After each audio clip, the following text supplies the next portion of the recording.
हाँ जी तो स्टूडेंट्स अस्सलाम वालेकुम। ये रही आपकी प्रॉब्लम नंबर 3.1 जिसमें वो कह रहे हैं कंसिडर कीजिए एक न्यूरॉन को। Consider a neuron with two inputs, यानी कि एक न्यूरॉन है हमारे पास जिसकी दो इनपुट्स हैं, एक आउटपुट है and a threshold activation function, और एक थ्रेशोल्ड एक्टिवेशन फंक्शन है। यानी कि बच्चों वही चीज़, यानी ये क्या करेगा, एक एक्सान को क्रिएट करेगा और माइंड तक यानी कि ब्रेन तक पहुँचाएगा अगर स्ट्रांग साइनेप्स हुई, यानी कि वेट स्ट्रांग हुआ। अब आगे उसने वेट्स की वैल्यूज़ भी दी हुई हैं, तो वो कहता है if the two weights are W1 and W2 is equal to 1 1, दोनों की वैल्यूज़ देखें 1 सेट कर दिया उसने, ठीक हो गया। ये भी हमारे लिए काम ठीक कर दिया इसने। और बायस, यानी ये देखें यहाँ पे बच्चे परेशान होते हैं, and the bias is B is equal to -1.5। तो बायस को उसने सेट कर दिया -1.5 पे, ठीक है। इस चीज़ पे गौर करें, बायस की वैल्यू यानी कि वो आपको बायस इनपुट की वैल्यू दे रहा है, तो वो है हमारे पास -1.5, ठीक है। वेट की वैल्यू देखो बच्चों, यहाँ से आपको वैसे ही यानी कि एक यानी कि माइंड में आ जाना चाहिए, वेट की वैल्यू नहीं है, बायस के वेट की वैल्यू नहीं है, ये बायस की वैल्यू है -1.5। तो लिहाजा ये हमारे पास इसकी वैल्यू है। तो अब हम आगे मूव करते हैं। देखें वो कहता है देन, तो आप क्या कीजिए, what is the output for input, यानी कि इन इनपुट के लिए क्या आउटपुट की वैल्यू होगी, और इन इनपुट्स के लिए भी 1 0 0 1 एंड 1 1, इन सब के लिए हमने इनपुट्स के लिए आउटपुट कैलकुलेट करनी है। और आगे जाके वो करता है कि इसकी ना आपने डिस्क्रिमिनेंट फंक्शन ड्रा करना है फॉर दिस, यानी इस फंक्शन के लिए आपने डिस्क्रिमिनेंट फंक्शन, यानी कि वो डिसीजन बाउंड्री की बात कर रहा है, वो हमने ड्रा करके देनी है। और कहता है and write down it's equation, और इसकी इक्वेशन भी आपने राइट डाउन करके देनी है, डिस्क्रिमिनेंट फंक्शन की जो भी इक्वेशन आएगी। आगे वो कहता है अगर तो ये does it correspond to any particular logic gate, क्या ये किसी पार्टिकुलर लॉजिक गेट से यानी कि कॉरस्पॉन्ड करता है। देखो बच्चों हमारे पास कौन कौन सा पार्टिकुलर लॉजिक गेट है, एक एंड गेट है, आर गेट है, नॉट गेट है, नॉर गेट है, नैंड गेट है, ये सारे यानी कि इसी में आ जाते हैं, ठीक है। तो उनका लॉजिक अगर अप्लाई होता हुआ हमारी आउटपुट्स पे नज़र आया तो लिहाजा हम कह सकते हैं उसको ये इस तरह से वर्क कर रहा है, ठीक है। तो चलिए यार स्टार्ट करते हैं। सिंपल सी बात है बच्चों, मैं सबसे पहले टेबल यहाँ पे ड्रा करना चाहूँगा।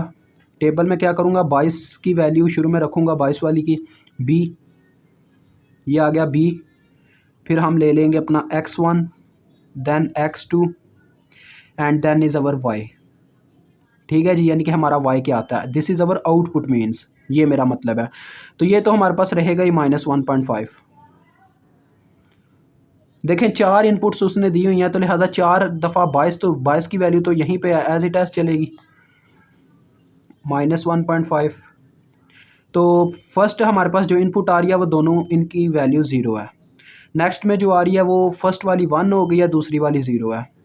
थर्ड में जो आ रही है वो क्या नाम है जी, अपने पास फर्स्ट वाली 0 है, ये 1 है। तो फिर लास्ट में 1 1 आ रही है।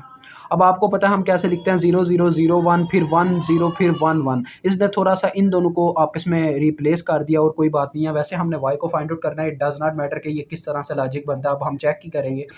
तो आपको पता है चेक कैसे किया जाता है।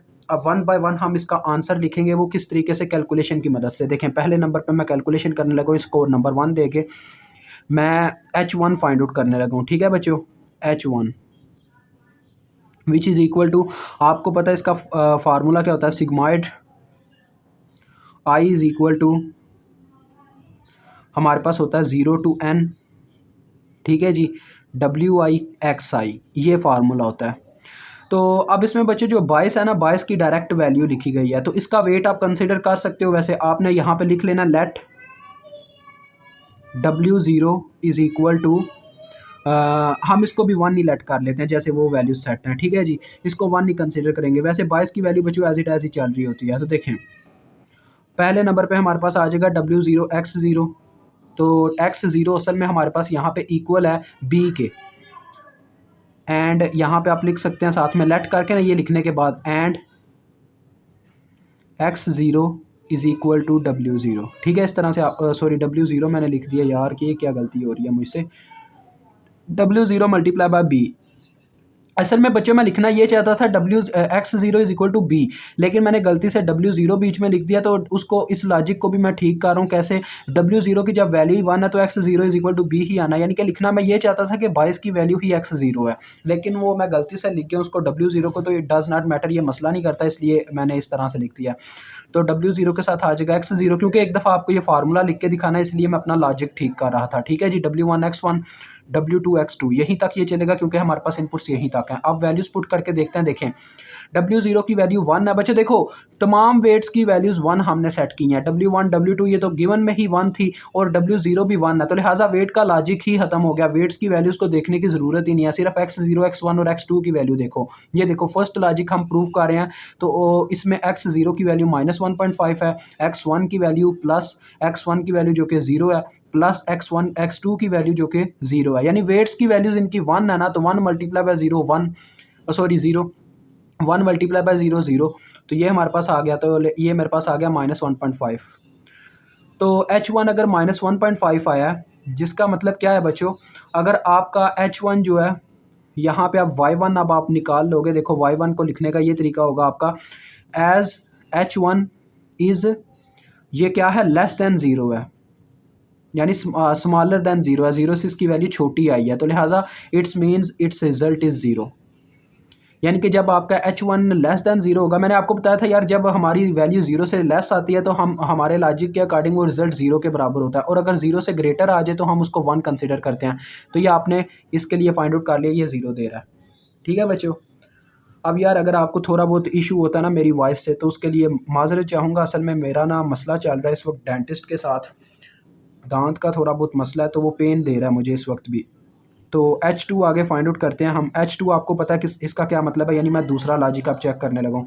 तो दूसरे लॉजिक में यार मैं ये यहाँ तक का फार्मूला नहीं रिपीट करना चाहता, मैं डायरेक्ट फार्मूले की यहाँ पे एक दफ़ा लिख के W0 X0 plus W1 X1, यानी एक दफ़ा फार्मूला यहीं पे ये बस डायरेक्ट लिखने लगा हूँ। ये सिग्माइड मुझसे लिखने की मुझे ज़रूरत नहीं है, ठीक है।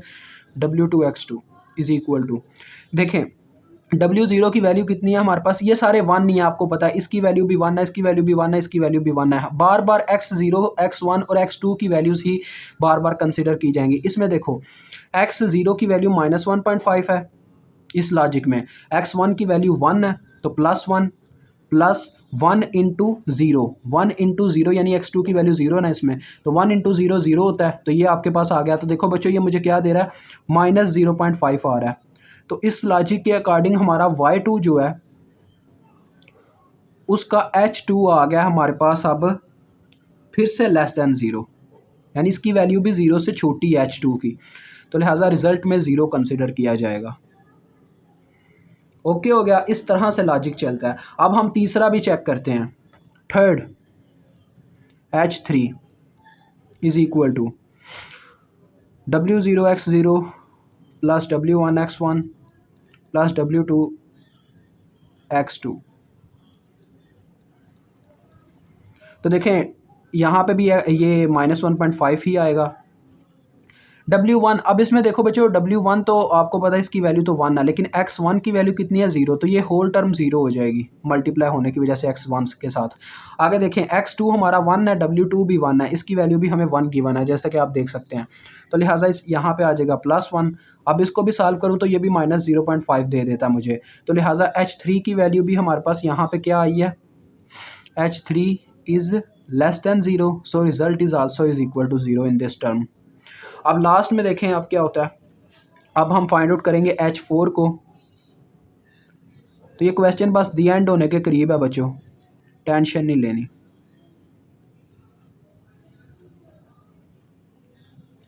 तो देखें W0 X0 इन तीनों की वैल्यूज़ तो 1, तो W's वगैरह कंसिडर ही ना करें, सीधा सीधा X0 X1 और X2 की वैल्यू पुट करें। X0 की वैल्यू हमारे पास -1.5 है चौथे लॉजिक के अंदर, X1 की वैल्यू 1 है तो ये आ जाएगा +1, X2 की वैल्यू भी 1 है तो ये आ जाएगा +1, 2 में से माइनस हो रहा है बच्चों 1.5, तो ये आ जाएगा 0.5, पॉजिटिव में आ रहा है अब।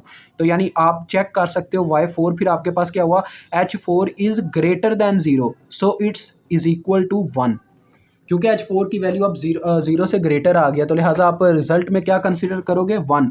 तो अब यहाँ पे बच्चों आप ज़रा लॉजिक को चेक करो कि वो कह रहा था कि अगर ये किसी पार्टिकुलर लॉजिक गेट से मतलब कि रिलेट करता है इसका लॉजिक जो है, तो आप हमें उसका नाम भी बताएं, ठीक है जी।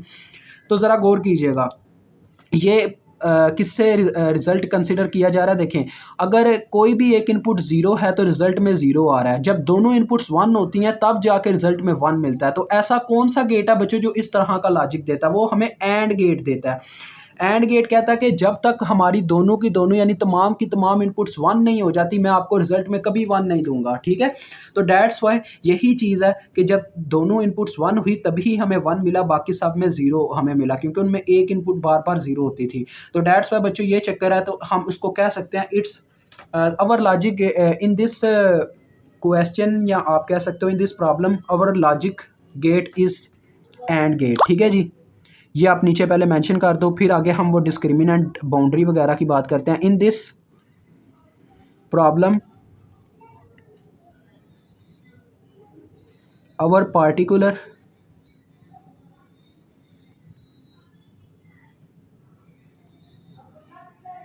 Logic gate is and gate, ठीक है बच्चों, यानी कि ये हमारा एंड गेट है।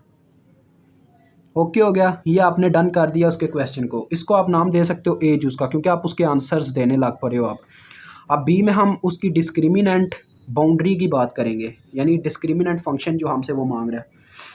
तो डिस्क्रिमिनेंट जो हमसे वो मांग रहा है फंक्शन, उसके लिए सीधी सी बात है यार, डिस्क्रिमिनेंट होता क्या, यानी कि बाउंड्री सेंटर वाला हिस्सा हमने बताना है।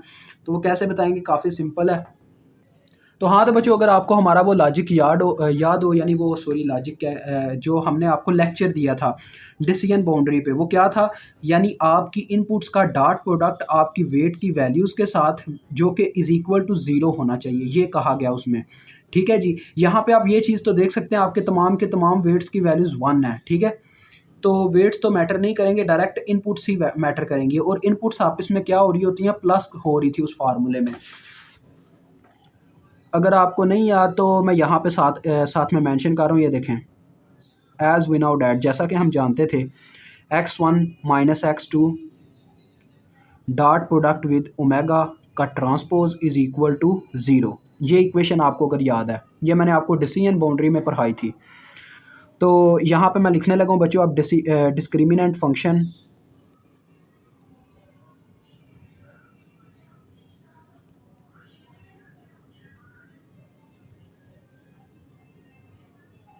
इज़, ठीक है जी।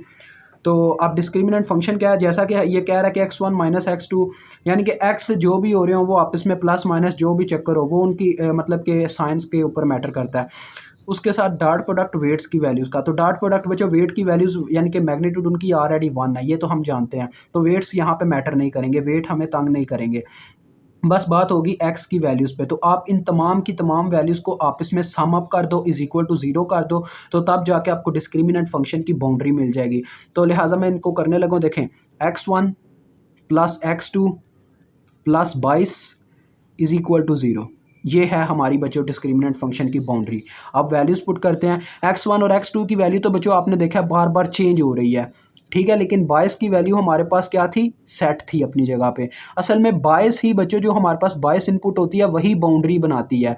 तो ये बाउंड्री आपके सामने बनाने लगा है, यानी कि x1 plus x2 is equal to 1.5। तो 1.5 पे हमारी डिस्क्रिमिनेंट फंक्शन होता है, यानी कि डिसीजन बाउंड्री 1.5 की वैल्यू पे बनती है, ठीक है। तो ये हमारा असल लॉजिक था जो मैंने आपके सामने रख दिया है। यहाँ पे आपके पूरे क्वेश्चन का निचोड़ निकल चुका है। तो अगर आप बच्चों यानी कि यहाँ पे ये चीज़ ये बता रही है हमें कि अगर हम 1.5 हमारा सेंटर है, यानी कि जो ज़ीरोज़ और वन को अलहदा करेगा, ठीक है, यानी ज़ीरोज़ इसकी एक साइड पे होंगे, वन्स इसकी एक साइड पे होंगे, ठीक है। तो इसमें एक ही वन है, तो यानी एक साइड पे क्रॉस होगा, बाकी दूसरी साइड पे सर्कल लगे होंगे। तो जिस जहाँ पे ये लाइन लगेगी वो 1.5 की लाइन, मतलब 1.5 के कह लो मेजरमेंट्स पे लाइन लगेगी ये। तो अब और ये इक्वेशन हमें यहाँ पे बता रही है, ये जो आपका बीच में रहेगा कि राइट डाउन इट्स इक्वेशन, ये भी इसने लिखा हुआ है, ठीक है जी। तो ये इक्वेशन हमें क्या बता रही है, क्या लॉजिक दे रही है कि बच्चों देखो x1 plus x2 is equal to 1.5 लिखा हुआ है ना। अब मैंने इनके साथ इनके वेट्स इसलिए नहीं थे लिखे, आपको ये बताना चाह रहा था यार, W1 W2 और 22 वाले W0 की वैल्यू पहले से ही वन है, तो उनको लिखने का फ़ायदा कौन नहीं है। वैसे इनमें वेट्स आते भी हैं तो फ़र्क नहीं पड़ता, ठीक है, मैटर नहीं होगा ज़्यादा। तो यहाँ पे हम ये लिखेंगे अवर, यानी कि ये जो इक्वेशन है वो हमें ये चीज़ जाहिर कर रही है, दिस शोज़ डैट